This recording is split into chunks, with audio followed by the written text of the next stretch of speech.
Colossal question. Is time travel even possible? Let's start with what you can't do. There's a really good chance that we can't travel back to, say, the invention of the wheel. Not just because it's mean to steal a caveman's invention, but because experts believe that it's actually not physically possible to go backwards in time. In very basic terms, this is because we'd need a bridge between the past and the present in order to travel back in time, like a wormhole. A wormhole is a concept that Albert Einstein came up with back in the 1930s. They act like shortcuts that connect two distant spots in space. Scientists in the 1980s added to this theory by suggesting that wormholes might be able to be used like a time machine. Even if that were true, there are some pretty big problems with traveling back in time that way. The main problem is that we don't know how to make wormholes yet, and even if we did, you'd only be able to travel back in time to the moment the wormhole was created. And since cavemen probably spent more time hunting saber-toothed tigers than they did creating wormholes, we probably won't be traveling back there anytime soon, because there's just no way to get there. Traveling into the future, on the other hand, is a much more likely possibility. This is thanks to one of Einstein's theories called time dilation. The physics of space and time can get pretty confusing, but the basic idea is that time passes more slowly for a moving clock than it does for one that's staying still. Pretty cool, but what does that mean for traveling into the future? Well, imagine you got into a spaceship and flew super fast through the galaxy. Since time moves more slowly as you fly at warp speed, time would pass faster for people on Earth than it would for you. So, by the time you return back to Earth, you would be in the future. And they say science isn't cool. Is there alien life in outer space? Okay guys, let's start with something you might not be expecting.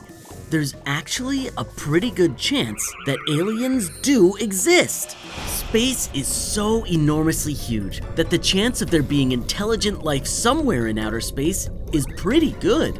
That's because there's billions and billions of planets in our galaxy alone.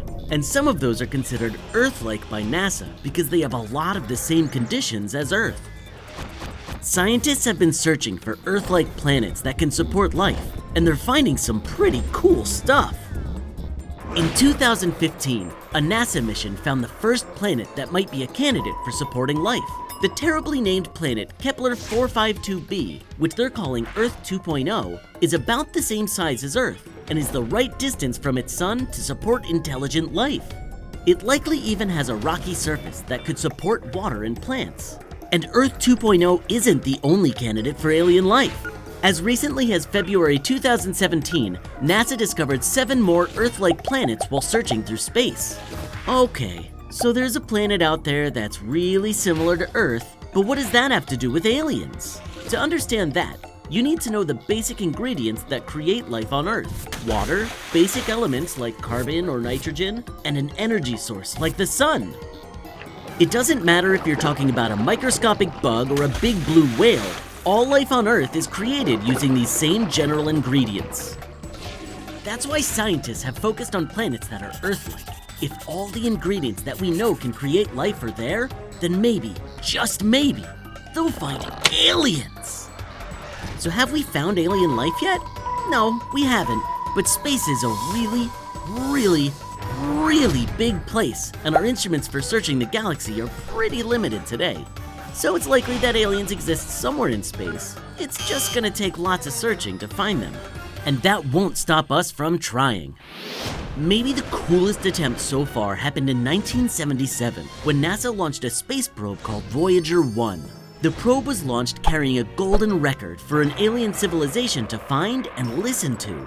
The hope is that if the Voyager spacecraft is ever discovered by an alien race, it'll be a great way for them to learn about us and find where we live. It contains greetings in 55 languages, Earth sounds like volcanoes, wind, rain, frogs, elephants, a heartbeat, Morse code, a train, a tractor, and even a kiss. It also contains pieces of traditional music from different cultures, recordings of brainwaves, 116 pictures detailing human life, and even directions back to Earth. Every day Voyager 1 floats further away from Earth, and the golden record on board should stay in playable condition for over 1 billion years. In the 40 years since Voyager 1 was launched, it has traveled more than 11 trillion miles through space, which is nothing compared to how big the galaxy is. So if there are aliens flying through space, let's just hope they happen to pass by our little puttering probe and come say hi. Can human beings have real superpowers like you see in comic books? Guys, I have some really awesome news for you. You can have superpowers! Generally speaking, there's 3 main ways that characters get superpowers. You can be a mutant, an altered human, or a tech genius. You could also be a robot, an alien, or have magic, but the first 2 aren't human and magic isn't real, so we're gonna ignore those. Mutants are characters like the X-Men, who are born with their superpowers. There's been many people born with mutant powers, but probably the best example is a little German boy with super strength. His real name is unknown, but he goes by what's already basically a superhero name. Das Uberboy. Yup, that little German boy was jacked. He has a genetic mutation that messes with how big his muscles can grow. At just 4 years old, Das Uberboy could lift 6 times more weight than the average kid. Okay, so you could be a real-life mutant, but what about spiders or gamma rays or radioactive waste? Can they give you real-life powers? Yeah, they can!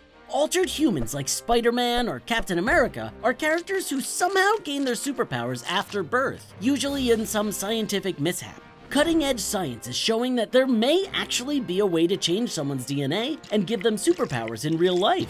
It's all theoretical at this point, but the best hope for gaining superpowers after birth is a process called quantum tunneling. This mysterious regeneration process is responsible for the metamorphosis of tadpoles into frogs, for instance. Scientists are just beginning to understand quantum tunneling, but some believe it could allow humans to quickly recover from terrible injuries, like Wolverine or Deadpool. So super strength and regeneration are pretty cool, but what about the superhuman gadgets? In the comics, a tech genius is someone like Iron Man or Batman who get their powers from high-tech devices, usually of their own brilliant design. It turns out to be harder than Tony Stark makes it look to build an exosuit. Currently, there's just one working prototype on the planet, and it isn't nearly as cool as it is in the movies. It was built to help soldiers hike long distances without feeling the weight of their heavy equipment. The exosuit offsets most of that weight, which helps soldiers conserve energy. So we might be a couple of decades away from anything resembling a Bruce Wayne invention, but there definitely are companies working on it. So, not only can you have superpowers in real life, there's all kinds of different superpowers to choose from. So figure out your favorite superpower and get to work mastering it. And now you know that you can have real superpowers. What's the deal with 3 a.m. and is it actually scary? Well, for all the spooky stories surrounding 3 a.m., The truth is, there's really nothing all that special about it. Like most internet memes, it's just silly fun. This one started way back in June 2017. YouTuber Ruby Rube started making videos where she told viewers not to try certain tasks at 3 a.m., like making slime, using a fidget spinner, and calling the boss baby.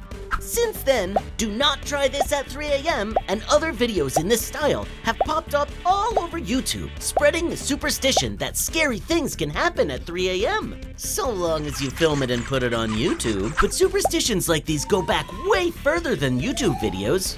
Since at least the late 1500s, there have been superstitions surrounding the witching hour, the time of night where witches, ghosts, demons, and ghouls are at their most powerful. That's right. According to superstition, witches and other creepy creatures cast their strongest spells, hexes, and black magic at midnight. In some early Christian versions of the legend, the witching hour is at 3 a.m. as a way for demons to mock the importance of the Holy Trinity in Christianity. So, is 3 a.m. really unlucky or dangerous? No, it's not. But it can be scary to be up in the middle of the night when there's weird noises and no one's up and the shadows on the wall are creepy and it's super dark. Ah! So you can see why people have told all sorts of scary stories about it. When did people start calling 7 lucky, and why did it catch on? Nobody can quite pinpoint exactly when people first started thinking of 7 as a lucky number. Experts believe it may have to do with the fact that lots of different cultures across the world happen to have a positive relationship to the number 7. There's 7 days in a week, 7 traditional colors in a rainbow, 7 continents, and 7 wonders of the ancient world, just to name a few of the uncanny connections to the number 7. Over time, the number took on even more meaning, as religions across the world started getting in on the magic of our lucky number. 7 often represents perfection or completion in the Christian Bible. There are 7 heavens in Judaism and Islam, and in Confucianism, it represents the combination of yin and yang and wu xing, or the 5 elements. Scientists have also shown that the number 7 is connected to the way we think, too. You see, your brain can only remember up to 7 things at a time. Any more than that, and it needs to break it up into smaller groups. So you can see why people might start to think of 7 as a lucky number. If our brains think of 7 as a complete number, and if our world is full of meaningful uses of the number 7, it's no wonder people like that number. So is 7 actually lucky? Probably not, but clearly it's more than just your average number. How do those things known as the Venus flytrap actually eat the flies they trap? The Venus flytrap is a strange plant that only grows naturally in the coastal bogs of North and South Carolina in the United States, basically in a 60-mile radius around the city of Wilmington. It's called a flytrap because, as you probably know, it's famous for trapping flies in its toothy leaves and might be the most well-known carnivorous plant, but it's far from the only one. That's right, there are actually around 630 different species of meat-eating plants scattered across the planet. But don't freak out. There's no giant freaky flower out there eating people. Just small plants eating lots of flies, beetles, spiders, and other insects. Carnivorous plants use a bunch of different methods to catch bugs. Pitfall traps that lure them in with sweet smells only to trap them inside. Flypaper traps that lure prey to a sticky surface. Lobster pot traps that are easy to enter but hard to exit. And, of course, snap traps, like our friend the Venus flytrap. Plants like this have a big leaf divided into 2 and hinged in the middle with long trigger hairs coming off the end. The plant then lets off a sweet smell that attracts insects and tempts them to get close. Whenever a bug finally touches one of the hairs, the plant snaps shut. Once a bug is trapped inside, the flytrap starts to ooze out stuff that help break it down quickly, until it becomes a goopy, soupy liquid that the plant can absorb. Like any other plant, the Venus flytrap still gets energy from the sun and soil through photosynthesis. But it grows in poor, wet, swampy dirt. That's where the flies come in. What the bogs lack in good soil, they more than make up for in insects. So, over time, the flytrap evolved to eat the bugs that were plentiful to make up for the energy that's missing. Believe it or not, the Venus flytrap is on the verge of becoming an endangered species. This is partially due to human development and habitat destruction, but more than anything, it's due to poachers who steal the plants to sell.